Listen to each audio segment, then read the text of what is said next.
Flavour. This is Cambridge Radio. I'm going to read you the menu. It's fantastic. So we get better flavour because of the fen soil. I've drunk more beer since I came here and bought my 2 barrels than I've ever done in my life before, I think. I shouldn't have said almonds. They don't make it from almonds. So you've got this big sticky mess when you start off. Pizza, pots, pints. My wife's cakes are excelling at hot cakes. Brilliant, thank you. The time is right for this sort of thing. Food is everything. Cambridge is right for this sort of thing. What's it like? Delicious.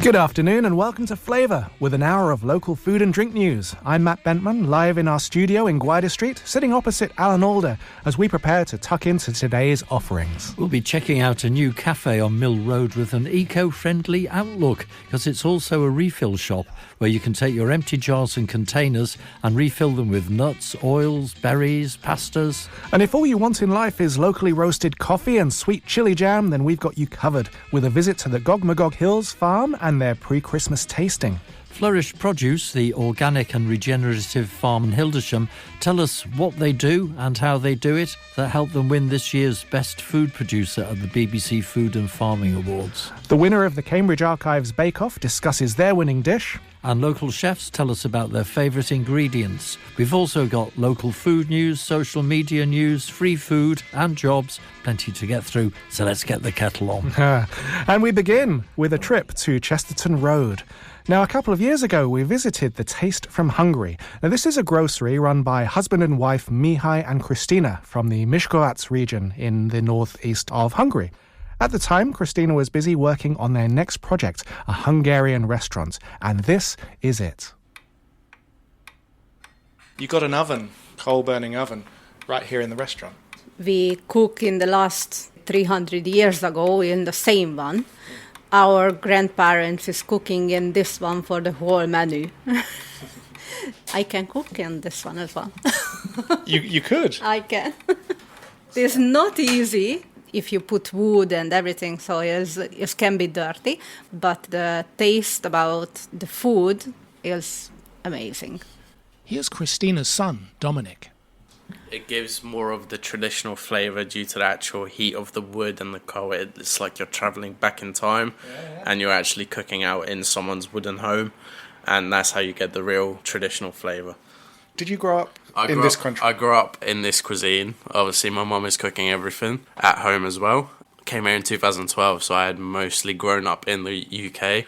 But it was at home cooking. I didn't go out to eat a lot. Mum always cooked at home, so I grew up eating this cuisine. A taste of Hungary. When I was last with you guys, what kind of formed my image of Hungarian food was like smoked meats, dried meats.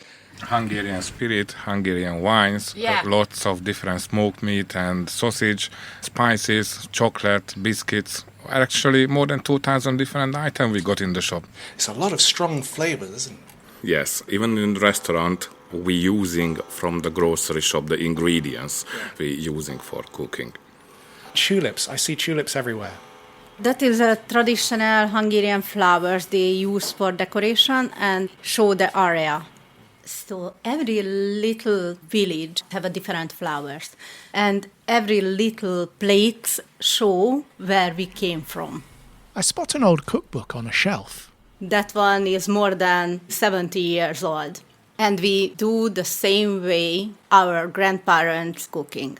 That is how we can show the taste from Hungary. Traditional flavour and traditional food. This is what the Taste of Hungary restaurant is about. Here's a selection of dishes from their menu. We have in the restaurant the langos, which is street food in Hungary, like a fish and chips in UK. You can find everywhere in the country. It's very greasy, fluffy dough, which we just fried and put sour cream, cheese, garlic on the top. You can eat morning time, daytime, nighttime, whenever you wish. The hortobágya is a pancake stuffed with a chicken stew inside. And you roll it. And put chicken paprikash sauce on the top with sour cream. So the goulash is beef, and a lot of carrots, parsnips and potatoes. It's between a stew and a soup, so it's right in the middle of two. It comes with homemade bread and a little chili pot that we as Hungarians love to eat chili with everything. We eat it all throughout the year. We're serving in the little traditional Hungarian gulyás pot that looks, you go back to the time in the last 50 years. We never see any customers who eating starters, soup, main course and dessert. Nobody can finish it. They usually tap out after they have starters, main course, they finish that halfway through after they tap out and say no more because it's very filling very quickly.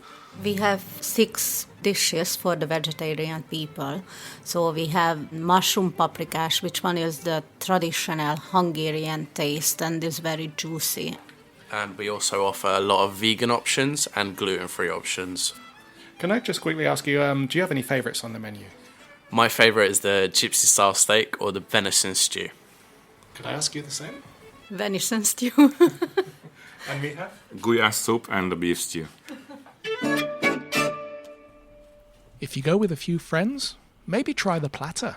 So, the sharing platter is a special dish we have on the menu. More of an eating challenge for people. It contains 6 different main courses, including the gypsy style steak, a fried selection of chicken, homemade onion rings, homemade mushrooms, cauliflower and zucchini, and the pork knuckle in the middle as well. And it's served with rice, salad and chips underneath, but a lot of people don't even get to the bottom. And the borzochka, which is grated potato on both sides of a turkey breast, grilled on both sides so it's nice and crispy on the outside, and then put into the deep fryer so it's nice and still soft on the inside. And that is served as well with sour cream and cheese on top. And traditional rántocsirke, which is fried chicken. It's breaded chicken now, deep fried. If you're coming in a big group and you want to give yourself a challenge, we do recommend it. However, if you're trying Hungarian cuisine for the first time, we recommend going for something more traditional like a beef stew with red wine or a chicken paprikash with homemade dumplings to actually step your foot into the Hungarian cuisine. Waiter, there is too much pepper on my paprikash. The chicken paprikash is chicken stew made out of chicken breast, so it's nice and juicy, with lots of onions to give it that punch of flavour, and paprika. It's made with homemade dumplings, which is sort of a mix between a dumpling and a pasta. It's made out of eggs, flour, seasoning, and then mixed into a big dough and grated over hot water with a special nokedli grater that you can buy from the shop next door if you want to try it at home. Then you grate it over hot water for about 4 or 5 minutes, let it boil, and then you take it out of the hot water. It's a menu brimming with Hungarian tradition. I think if you want to show Hungary, you don't show the modern style. This is the nice megemlékezés. This is a nice memory and a nice trip back in the memory lane. For instance, a lot of people, if you don't live in the capital of Hungary, Budapest, you still heat with wood in a lot of houses. You still cook with the same oven and have the same cupboard in your household. So a lot of places in Hungary still have these traditions and the stuff on the walls. And also, Christina, you have this ornate tattoo up your right arm here. Yeah. I want to show I am a Hungarian girl. This tattoo is the traditional rose and the tulips that shows where I came from. And then on the opposite side of the room, you have this dresser.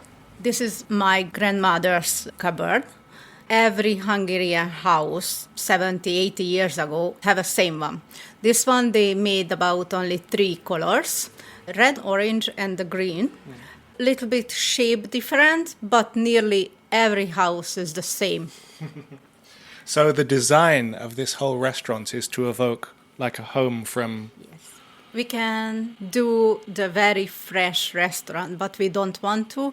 We want to show the traditional Hungarian house, and is every customer is not customers for us, is family members. Dominic, Mihai, Christina, it's been great to come and see the restaurant. Are you happy with the way things are going? Yes. We're very happy that people actually like the Hungarian cuisine, and we have a lot of returning customers which have been here since day one and keep coming back to try more. Lovely. Thank you very much. Thank you so much. Thank you.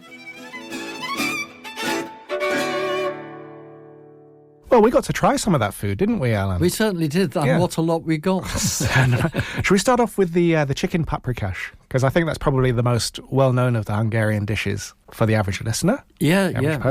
Now, this comes with nukedli as well, which are soft Hungarian dumplings. Now, the chicken paprikash, I like strong flavours, I found. I think I prefer strong flavours more than you do, perhaps. Maybe. But I found the chicken very lovely. What did you think of that chicken? Oh, well, it was good. It was well cooked. It was nice. It's really beautiful. They also had gypsy-style steak, which we mentioned in that feature. These are juicy pork cutlets, richly spiced and topped with crispy garlic fries. Now, this one really caught my attention because I was saying to you, like, the pork was so juicy, it seems to fall apart to the fork with seemingly no effort. And I think you described it as like it's got this give, this flakiness of a tuna steak. Yes, it is. It's like when you cook tuna, it flakes in that same sort of way. Well cooked. Yeah, I've never experienced that with pork in my life. This was very different. I really liked it. I was surprised. I think knowing that now, I would go back and I would be happy to select that. Yeah. They also had red wine stew. With that, you can really taste and smell the red wine in the meat. So many dishes with red wine in it, they vaunt, if that's a word, the red wine. But I could really smell it in this, and I couldn't smell it in other dishes. Again, this comes with the nukedli dumplings, and I thought that was a really nice compliment. Did you get to try the red wine stew? I didn't try that one. Okay. And also the langosh. Now, the langosh is the deep-fried bread, and in some ways you could say, it feels like an oily donut, but that may be doing it a disservice to some listeners. It's milk, it's flour, it's yeast, and it's salt. And again, I really liked it. It kind of underlines, doesn't it, the fact that Hungarian food is quite heavy. Well, what we tried certainly was, I mean, they've sent us other things as well, which we haven't had time to try yet, like some of the soups. But yeah, I think because you like meat, we went for the meat dishes. Yes, yeah. And it really reminded me, I went to Romania a couple of decades ago, and I remember travelling out there in the middle of the night when it was a huge electric thunderstorm, and they had eateries open. I mean, this must have been 2 or 3 a.m, and a girl served us up some tenderised chicken fried in breadcrumbs in the middle of the night. It was beautiful. But again, my experience of, say, Romanian food, Greek food, Hungarian food, they've all got very strong flavours, strong textures, and I'm quite a fan of that, I think. Good. Well, that was a taste from Hungary. On to the next.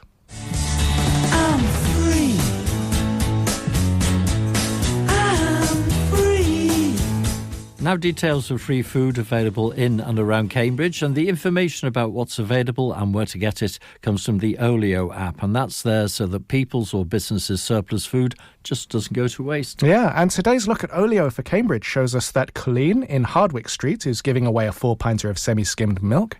Zeynep in Trumpington High Street has a set of spices available for collection: ground cumin, thyme, mint, paprika, a few curry powders and nutmeg. Whilst Alison in Great Shelford has stacks of loose bakery items on offer. Each person can collect up to 12 bakery items, so she has got a lot. Lots of croissants, lots of chocolate twists I could see in the photo that she posted. Now that's it on the free food front, but don't forget to check out Olio's reduced food section, as Iceland in Histon Road is on board with that, and they have up to 45% off. That was the biggest saving I saw, and they list how many of each item are left at that reduced price. So, worth a browse. Indeed, and also worth a browse is the other free app called Too Good To Go. That has unsold food from restaurants and shops, often at less than half price, Maps. That's good. Now, Sue Bailey attended the Gog Magog Farms pre-Christmas tasting recently, where she met with Jake, whose name you'll find on jars of Jake's sweet chilli jam. I started making jams and chutneys as Christmas favours instead of sending out Christmas cards, and the chili jam proved really quite popular. So over COVID we started to develop the idea of turning it into a bit of a side hustle, selling it through Instagram, selling it through WhatsApp, and then it got so popular I could no longer deal with all of the cooking at home. So we've partnered with an artisan maker, and we've gone through all of the kind of the checks, and we've recently won a Great British Food Award as well. Just a real passionate hobby, I suppose, turning into a business. Oh, do you just do the chili jam, or do you do other variations? At the moment, it's just our sweet chili jam. We think we've got a really great product and people, love the taste of it. So trying to create another one that's just as good. I mean, it's a nice problem to have, but we're enjoying the journey. And do you use a particular type of chili? Because I know there are so many different types of chili. Are you allowed to tell me your chili trade secret? Well, I need to keep some of that secret, just like Colonel Sanders. But I think what's different about our chili jam from some of the other ones is that we use a combination of chili and garlic and ginger to get the heat. There's beetroot in there, which gives it a bit of an earthiness as well.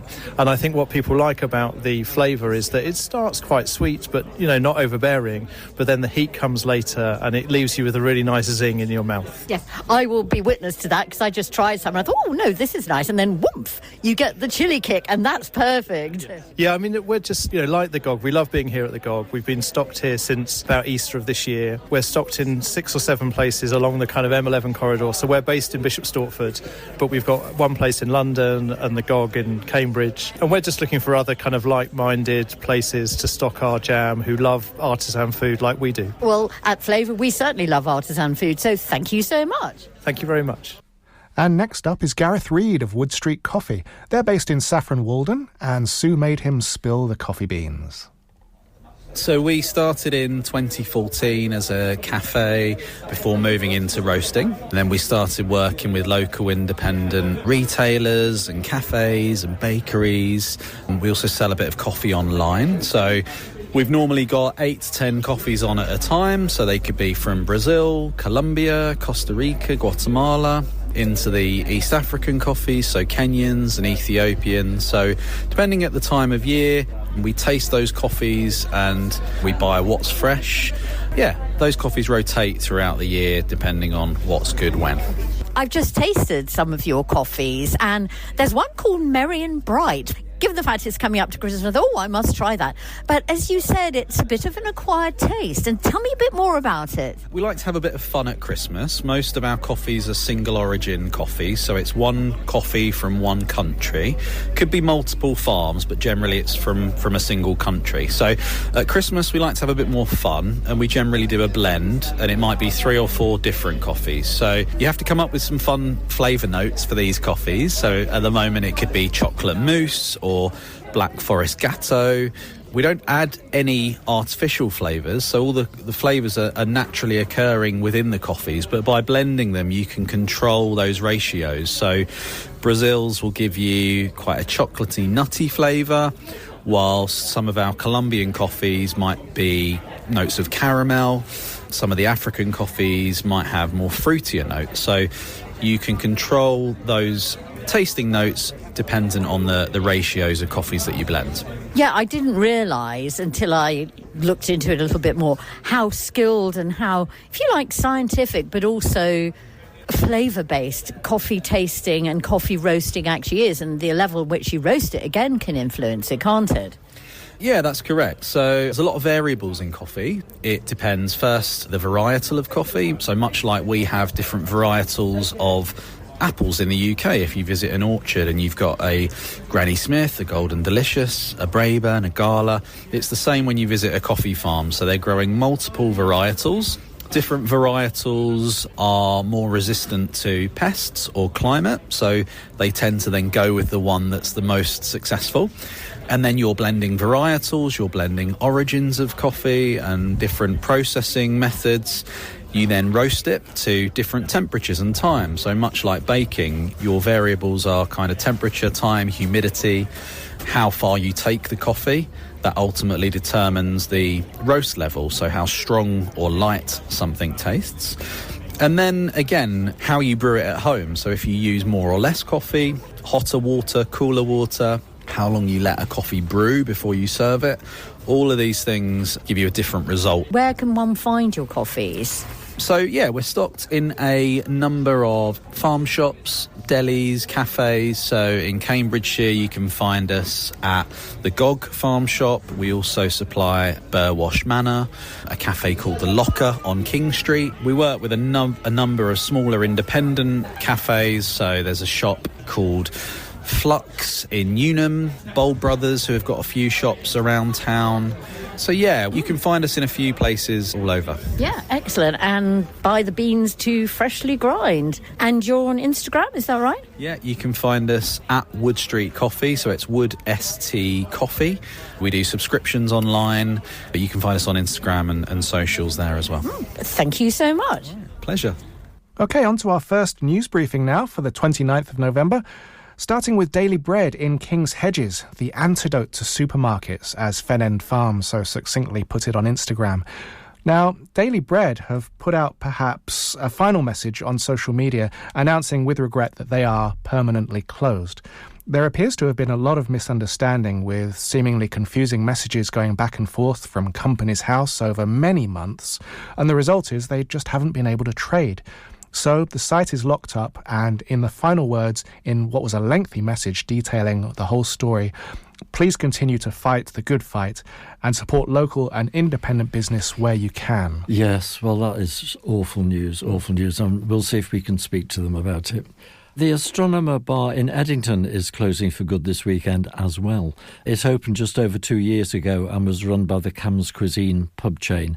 If you're listening to us live on Saturday, then the Astronomer's final day is tomorrow, Sunday the 30th. If you want to go for food, drinks and cocktails, I'm sure they'll be very pleased to see you. Yeah. And staying in Eddington, their Christmas fair is on right now. That's if you're listening to us live. And it runs until 4 p.m. today. There'll be a festive market and street food vans including Churros Bar, Steak and Honour, Gorilla Kitchen and a double-decker bus serving hot chocolate, mulled wine and cider.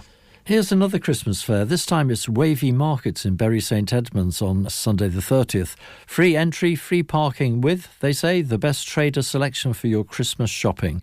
And there'll be street food trucks outside too. Parker's Deli, Seconds Catering and The Bucket List, who do stacked out chip buckets. Yum. Good news from Julia and Tracy, who run the Emerald Food Stall on Cambridge Market. You can now purchase all of your loose leaf teas, coffees, fruit, nuts, nibbles, seeds and oats via their new website, emeraldteaandcoffee.co.uk. Prana Indian Restaurant on Mill Road near the bridge has added to its awards tally this year, winning Takeaway of the Year at the Food Awards England. Prana says, thanks for believing in us and trusting us to deliver the best Indian cuisine. So that's the news for now. More later. Coming up after the break, we meet a bake-off winner, visit an eco-cafe. There'll be more local food news, social media news and food jobs, and local chefs' favourite ingredients. Don't go away. Cambridge Radio. On Saturday nights, we've got music to make you get up and dance. From 6, Chris Brown presents Cambridge's original Saturday night soul show. If you'd like a shout out, you can email me here in the studio. I love your emails. At 8, Paul Gray keeps it soulful with the Soul Stew. The very best in classic soul and Motown, Northern Soul with just that tad of disco. And at 10, Dave Price brings the dance floor to your door in Club Beats. The big club tunes that have landed in my inbox this week, as well as the old school tunes and everything in between. From Cambridge Radio.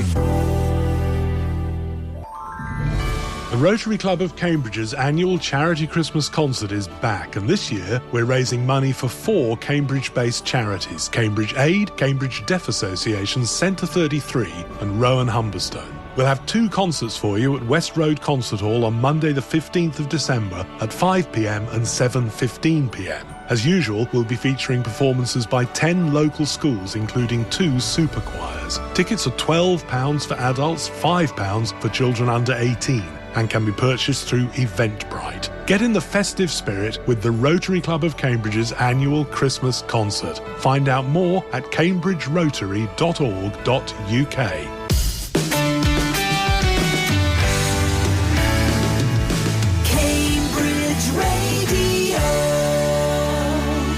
Welcome back to Flavour.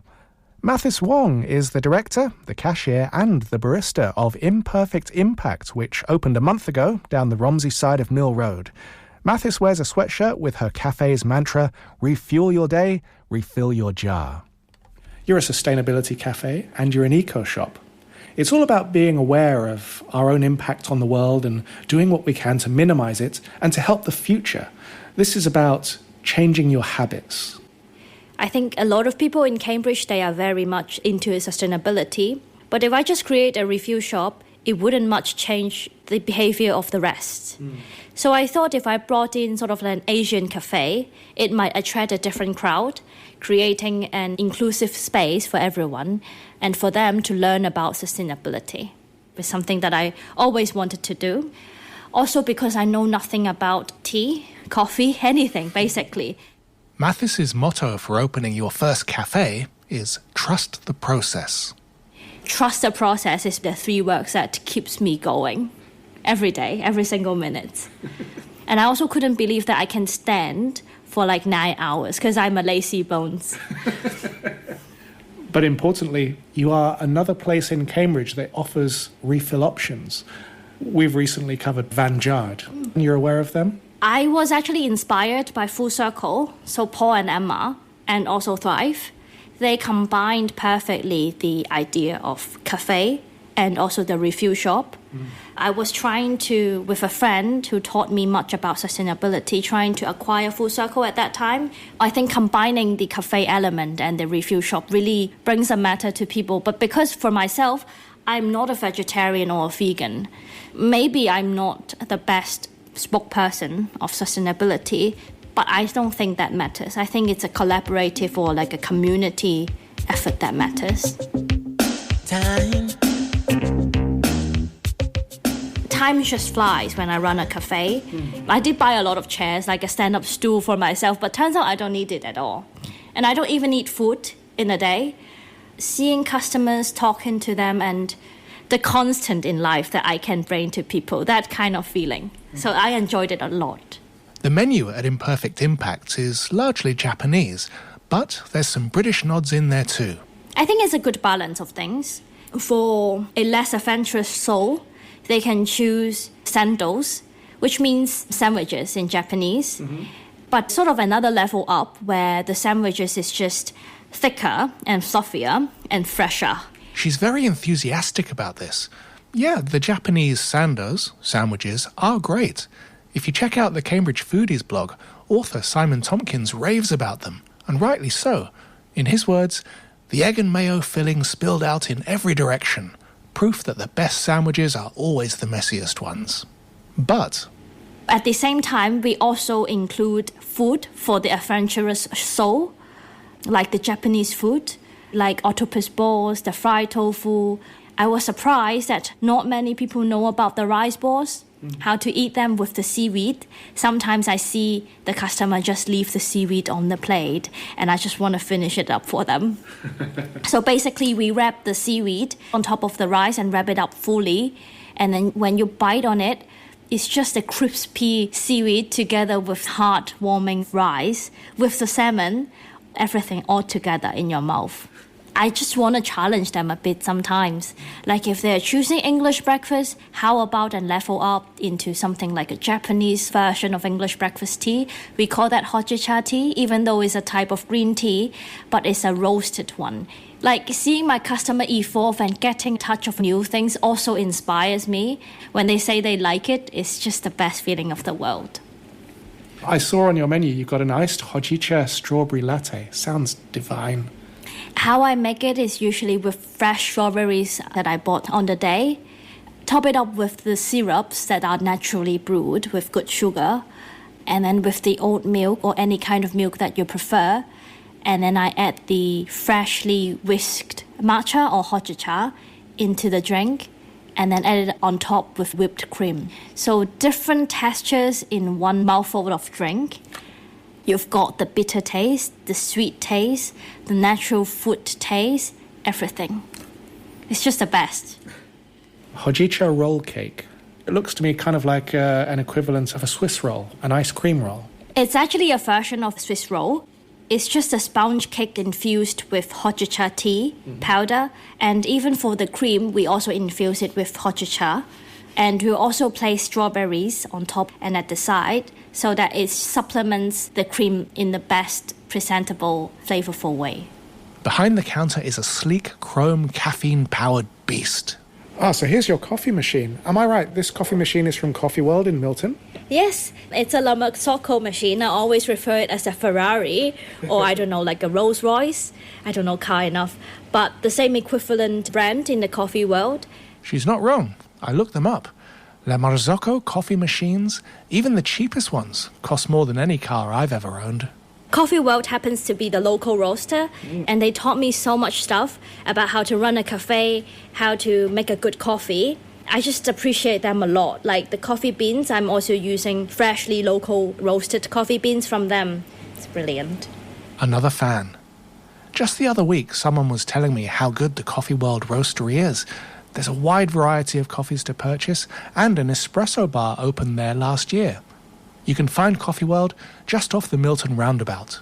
Even for tea, I offer them to refill for the hot water because I think it's necessary to enjoy different brew. Different brew got different taste to it. Yeah. And it's a ceremony. It's not like you just enjoy the tea for the caffeine. It's a time for you to slow down and to pace your life, like a self-mindfulness moment.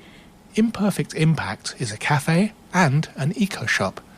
The eco-shop has a refill area, large tanks of gloopy goods, each with a dispenser at the bottom. Olive oil, rapeseed, sunflower oil, even soaps, washing up liquids, fabric conditioners, all these things are refillable. The whole idea is that customers come in with their pots and their jars, and here's the opportunity to refill. Also, like for now, if my customers bring their own empty jars at home, I can offer them a drink discount as well. So it sort of encourage a closed loop system at this Romsey town corner. Yeah, that's a good incentive, isn't it? Bring your empty jars and bottles, refill them, and get a discount on coffee in the cafe. There's also lots of foodstuffs to choose from. Here's a few. Nuts, pastas, rices, popcorn kernels, porridge oats, jumbo oats, spicy chickpeas, cinnamon sticks, dried blueberries and almonds. Each container here has a price comparison label, which I think is really cool because it just lets a customer at a glance compare your prices with, say, Ocaldo or Aldi. That's a really good, honest move. I love that. I think being sustainable needs to be encouraged and needs to be rewarded. So they should, if they bring their own containers, their own bags, they should be rewarded with cheaper prices compared to you buying in a supermarket.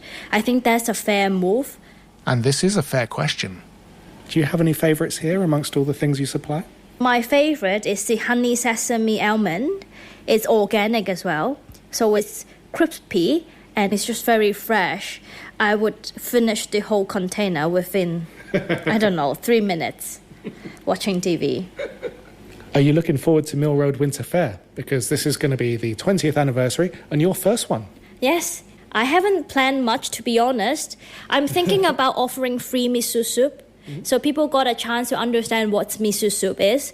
I got asked a lot of time what's in the ingredients. So in this sort of like a winter freezing weather, I just need to reward them with a hot, warm soup, don't I? When they, walk all the way down to the end of the Mill Road. Well, thank you very much, Mathis. It's been really nice to come and check you guys out. Onwards to Mill Road Winter Fair. I will see you there. Thank you so much, Matt. And you're listening to Flavour on Cambridge Radio. 100 people making 1% of impact is more powerful than one person trying to be 100% sustainable. This is all about the small wins, and that is what Mathis believes with her cafe and her eco-shop. No need to go 100%, for God's sake, get the elephant tranquilizer tree-hugging hippie on the world. Instead, have a coffee or a tea or a matcha tea. Fill your boots with organic nuts and make an imperfect impact. Right, time for a bit more news now. We announced on last programme that Cousins the Butchers in Newnham had closed, and the good news is that there's a new butcher moving in there. Clark's of Suffolk is going to open one of its branches there very soon. And we mentioned earlier that Thrive Cafe closed last weekend. There's already a sign in the window saying that a new Mediterranean cafe and restaurant is going to be opening in its place. No date as yet, just an opening soon notice. If you're looking for a Christmas cake, then Market Square Coffee and Cake have just released their 6-month matured cakes full of fruit, spice and seasonal spirit, and they're even available in slices. But there are only so many, and once they're gone, they are gone. And if you're looking for an interesting new cheese to go with that cake, then why not head over to La Dispensa, the Italian deli on Chesterton Road, because they have just brought in a mint and chamomile herborinato blue cheese, almost guaranteed to knock your socks off. And to further complement Christmas cake and cheese, how about some coffee? Bushel Box Farm Shop in Willingham have introduced 3 new coffees, an Indonesian blend, a Kenyan coffee and a Christmas blend with notes of orange, chocolate and marzipan, all roasted in Cambridgeshire. Burwash Larder in Barton will be staying open late every Wednesday till 7 p.m. in the run-up to Christmas. They're a farm shop and a deli full of Christmassy items for food lovers, lots of locally produced honeys, jams, cereals, olives. There's a butcher's there too. All this on the grounds of Burwash Manor. And there's also a Christmas market there on Sunday the 30th with a secret garden marquee, arts and crafts and more festive gifts. In Congratulations Corner today is Calixta Callanda and the team at Flourish Produce. They won the BBC Food and Farming Awards for 2025. Fantastic news. And here is Calixta explaining what it is that they do differently and so successfully. One of the sort of unusual things about what we do is sort of the varieties that we grow.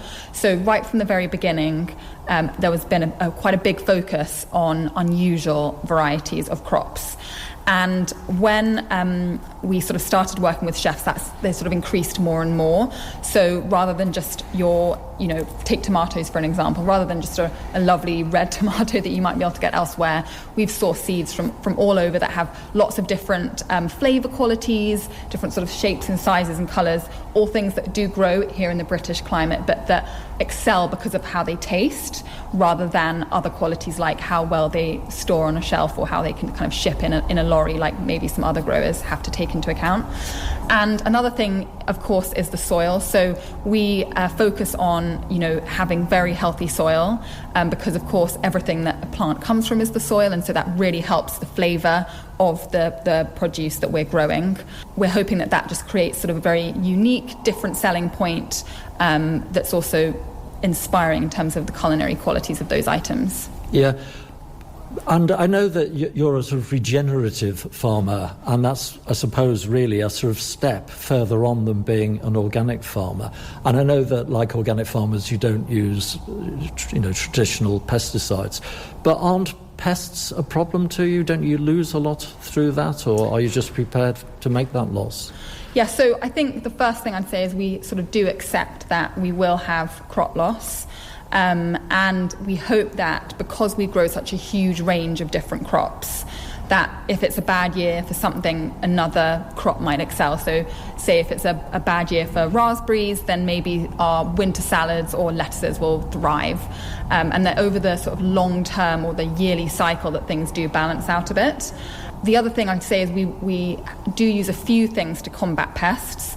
We use these nets, which people may sort of see in the fields when they visit the farm, and those are sort of a physical barrier against certain insects, but also against the deer, the rabbits and the birds that are hugely annoying and come here sort of as the Flourish sort of salad bar for all the wildlife. And another thing we do is integrated pest management. So we will try and increase populations of certain insects like predatory wasps or ladybirds that will prey on things that are a real problem for us.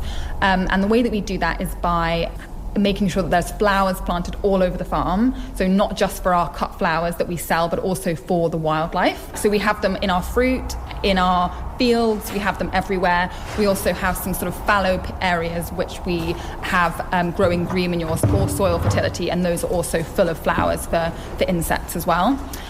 We leave some areas wild with wildflowers, and the idea for that again is that they're a habitat for those insects that are beneficial to us, but also we do buy some of them in when they're in their sort of larva baby stage, and do release those in places like, for example, in the polytunnels where they might not be able to travel so easily from outside. Right. So people who remember their school biology, this is an example of biological control, isn't it? Yes, exactly. Yeah. And I know it's attracted a lot of interest, and as a result you sell to a lot of really quite high-end restaurants, don't you? Could you tell us where? I mean, where in Cambridge, for example? In Cambridge, we work with people like Vandelisle, also Restaurant 22, Provenance Kitchen, are a few of the places. But I have to say that majority at the moment of the people that we work with are in London. So places like Brat, Somsa, Col, We work with quite a sort of broad range of different restaurants and different sort of culinary origins as well. So it's quite fun for us as farmers because we get to grow things from all over the world and really experiment with different vegetables and herbs and that kind of thing. Oh, what an exciting place Flourish is. Well done to all of them. Now, the other week, our co-presenter Sue Bailey was judging at the Cambridgeshire Archives Bake-Off event. And here she is talking with the winner, Isabel Sudbury, about the archives, which are in Ely, and about the winning dish. So here at Cambridgeshire Archives, we collect anything and everything relating to the county of Cambridgeshire and the former county of Huntingdonshire. So we've got a really amazing collection of varied records dating back to the 13th century right up until the modern day. So we have all of the parish registers. So if you're doing your family history, we have the baptisms, marriages and burials registers. We have vehicle registration records if you've bought an old tractor and might want to find out a bit more about it. We have interesting records relating to poor relief across Cambridge. Interesting details about people's lives in the town and in the fens. We have prison records, all sorts of things, and various small pieces that fall in between the gaps. Estate collections, so some for the landed gentry and their families. We have papers relating to Oliver Cromwell, for example. We've recently found a letter by Mary Shelley. It's really amazing the little bits that you can find about people's lives here. And I'm very interested in your food collection and why you all decided to get involved in a sort of bake-off challenge. Well, firstly, we all love the Great British Bake Off, and I think we all miss the days when they used to do the historic section as well. That was always very interesting. And we thought it would be fun to make our own attempts. We all love a tea and biscuit as well. And so a few years ago, we decided that it would be fun to find what recipes we might have in the collection, because there are so many varied records from important court papers right down to recipe books. And they come from various different sources. So we have WI recipe books. We've got records from Chivers jam makers, and that's been an amazing source of recipes. And we also have things that we found that we're not quite sure how they came to us, but sort of household recipe books. And they're not just food, they can be for various medicaments, for ailments and things like that, or a good polish for brass. So we thought it would be really interesting to try and recreate some of those and share the results on social media. So this is, I think, the third time we've done this competition as the Great Archives Bake Off. I think the first time we did it was a few years ago, and a couple of other archives took part as well, sort of remotely. So they also made recipes from their collections. So we've had a whole range of things dating back from the 19th century into the 21st, and very interesting to get our heads around some of the old measurements and particular ingredients that you might not be able to find anymore, and trying to use our baking knowledge to sort of put that together, almost like a technical challenge, and use our baking know-how, or perhaps lack of. Tell me a little bit more about your winning recipe for Spanish puffs, a little bit about the history and how you made them and the challenge. So I decided to choose this recipe because it had been a complete disaster a few years before when one of my colleagues attempted to make the Spanish puffs. It became legendary, and I thought it would be quite amusing to try and recreate them and see if I could make any more sense of the recipe or if it was lost to time. So the recipe comes from a recipe book that we've got dated 1826, and it's a small brown leather bound volume with the name Emma Curry on the inside, containing various recipes for cakes and biscuits and things like that. When I read through the recipe, it sounded a bit like you sort of make a sort of batter and then you fry it. It had some quantities in a gill of milk, which I hadn't come across before, and Wikipedia helpfully told me that's a quarter of a pint. And so you sort of mix the batter together and you infuse the milk with cinnamon and lemon peel and sweeten it very well. It's one of those recipes which doesn't have that many more specific quantities. So a little bit of butter and some flour. So I had to use my judgment to sort of work out what that would be. You make it into a paste and add some eggs, and then you drop the batter into a pan of, they said boiling lard, but I decided to go with the slightly more vegetarian-friendly alternative. And they formed little balls, and as I turned them over, they puffed up. So I was really pleased to see that that's why they got the name. And they were almost like sort of mini donuts, and they were much nicer fresh out of the pan than they were the next day. One colleague described them as looking like little ears, but they tasted sort of like a pancake or a sort of Yorkshire pudding batter, but slightly sweeter. I decided to do some research to work out why they were called Spanish puffs, what made them Spanish,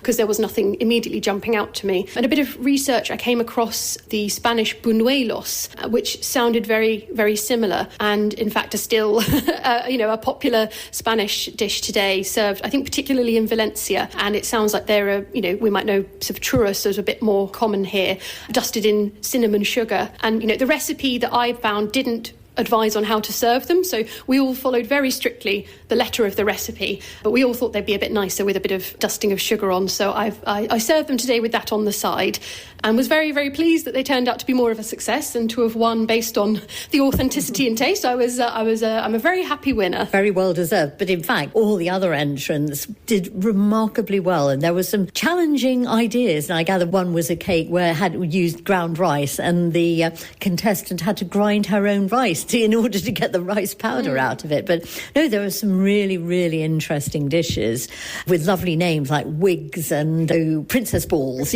Princess balls, which was really lovely. So if people want to come and follow up to look at recipes or any other archival material themselves, you have to make a little bit of a trek from Cambridge to Ely, but you're quite easy to get to, aren't you, I gather? Tell me a little bit more about how to access information and how to get it. So yes, we're in Ely in a beautifully converted, it's a former bowling alley actually, but it was specially built for us only 5 years ago, so we're really quite state of the art at the moment.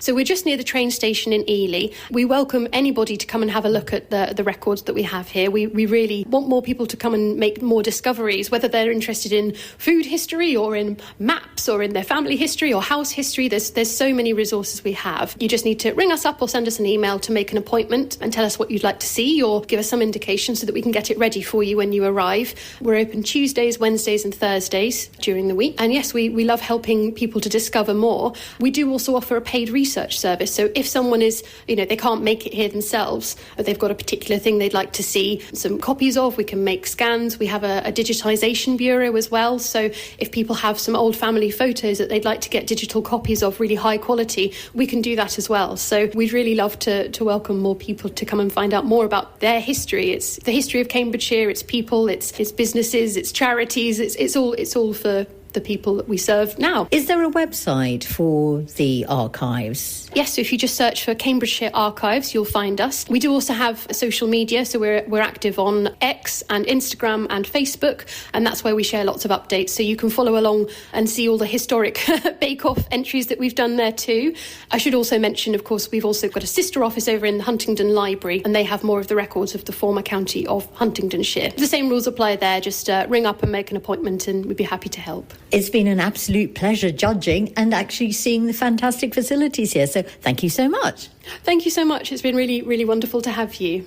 Right, time to find out the favourite ingredient of some of Cambridge's top chefs. Today we visit Finboy's in Mill Road and speak to Jay Scrimshaw and then Richard Stokes. Butter's like a secret weapon of chefs. It's got to be in, you've got to have, butter in the mashed potato for like pomme mousseline. To finish sauces off, just gives it a better depth, richer, nicer shine. Yes, on toast or on a crumpet, but it's an ingredient that just makes everything taste nice. You can, have your mashed potato done with cream, but without the butter, it's completely different. Right, okay. And do you think that the quality of the butter is important? Should people be shelling out on, sort of French? A good English-Irish butter is just as good as a French butter. The French do love their butter. In one of his books, Bill Buford talks about making mashed potato for a chef's lunch when he was working in a restaurant, and he gets yelled at because he hasn't put enough butter in, and he's told he should put in half the weight of the potato should be butter. Yeah. I mean, to me that's extraordinary, but is that realistic? Absolutely. Maybe don't know about the half, but you need... most chefs, I'm sure, will agree that butter is a key ingredient to making things taste better. Okay. Richard, you've got any favourite ingredients of the moment? Yes, just about 2 months ago, I found a couple of items we get from one of our suppliers, the Wasabi Company, specialise in all things Japanese, and got this wonderful crystal clear soy sauce. As it says on the label, it's crystal clear, it looks like water. And this lovely vinegar, a cherry wood smoked rice vinegar, also from Japan. A smoked vinegar? Which is so delicious. We just use them as a dressing, just to mix it together with a tiny bit of mirin. on a lot of our raw fish dishes. I think I've served them most days in the last 2 months on something really delicious. What does it bring to the dish then? Soy sauce is just the best soy sauce I've ever had. I do understand sometimes when people think soy can be a bit salty, but it's also going to be tempered either with citrus or some sweetness, like using mirin. But in this case, it is just so pure. It's so delicious, made completely with soya bean. So there's no wheat or barley or any grain in there at all. And it's delicious. And the vinegar, I mean, they're just exceptional. Sometimes we like using just Manzanilla sherry as a dressing in itself, probably with a little bit of virgin olive oil. But these two ingredients together are just stunning. Actually, Jay had a second favourite as well. Here it is. And what was the other ingredient? Furikake. So it's something we make here for our prawn toast and different garnishes. Black and white sesame seeds, toasted nori, chili, salt and sugar. And then it's just all toasted off, blended together. And we use it, like I said, on the prawn toast. But I like to take some home and have it with my scrambled egg, my fried eggs in the morning, boil some rice, throw a handful in of furikake in the rice. It's a nice lunch. It's a really good ingredient just to have in your cupboard and just livens everything up. And do you make your own? Yeah, we make it here. Yeah, we make like 4 litre tubs every week. Right, but can you buy it ready-made, presumably? I'm sure you probably can. You can certainly buy it from us. And have you used it all the time since you've been opened, or is it something you've discovered? No. Well, I used to use it on Gorilla Kitchens, on the van. But yeah, from day one, we've had it.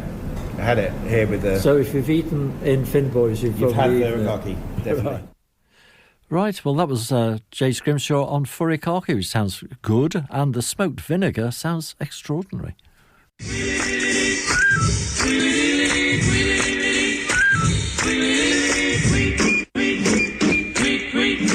And there's the music signalling time for news from social media, and a reminder that you can find Flavour on Instagram. We are at FlavourCam, and you can also contact us by email, flavour@Cambridge Radio. Cambridge.radio. Oh, yeah. Mustn't forget our dots. Well, the Beginner's Guide to Wine has another outing at Cambridge Wine Merchants, and this is about fizz. You can join them for a whole evening dedicated to the world of sparkling wines, and that's on Friday the 5th of December at the Kings Road branch, an 8 o'clock start, and spaces are limited and do sell out. Also, Fredericks on the River, you can book for private events for a raclette party, which sounds really terribly exciting. We'll see if we can find out more about that for next time, but that's the social media news for today.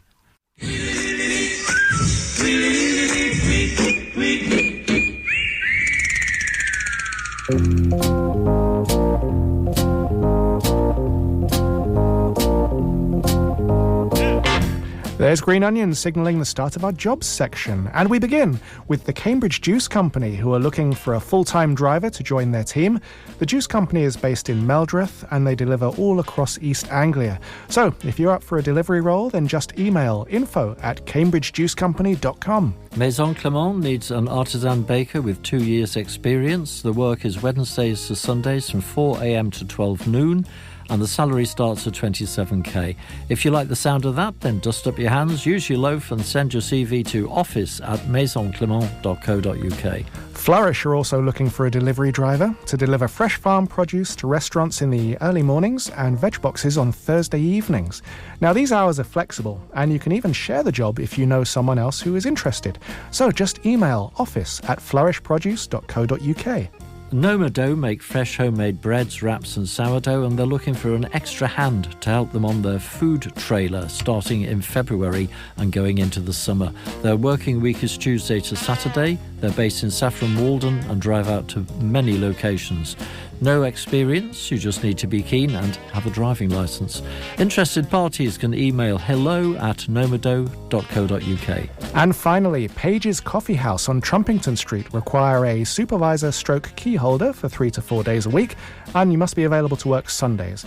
You'll need a strong coffee background, know how to use coffee machines, coffee grinders, and have excellent extraction and milk steaming techniques. So, if you love coffee and you love supervising and you love holding keys, then send your CV to info@pagescambridge.com. And that music means that we have reached the end of today's serving platter. You can catch Flavour on alternate Saturdays at 12 noon. We're repeated on Sunday at 1, Monday at 2 and Tuesday at 6. We're also available as a podcast from all the usual places, but if you can't wait for any of that, just hit the on-demand button on Cambridge Radio's website. Coming up on Cambridge Radio today at 1 o'clock is Gadget Guide with Robin Lawrence, and at 2 it's Sue Marchant's Selection. But that's all from us. We'll be back on the 13th of December with lots more food and drink news and features. But until then, here's a tip from Richard Stokes about what fish is best at the moment. All the really oily species, the British tuna, though it's coming to an end, mackerel and sardines have been absolutely stunning at the moment, and now we're getting into sort of flatfish season. Flatfish are always better in the winter, they're a little bit firmer, so all the plaice and lemon soles and witch soles and Dover soles are really getting their very best now, until January really. End of February, to be totally honest. So that's all for today. We'll be back on the 13th of December, as previously announced, and until then, from me and Matt, goodbye. Goodbye.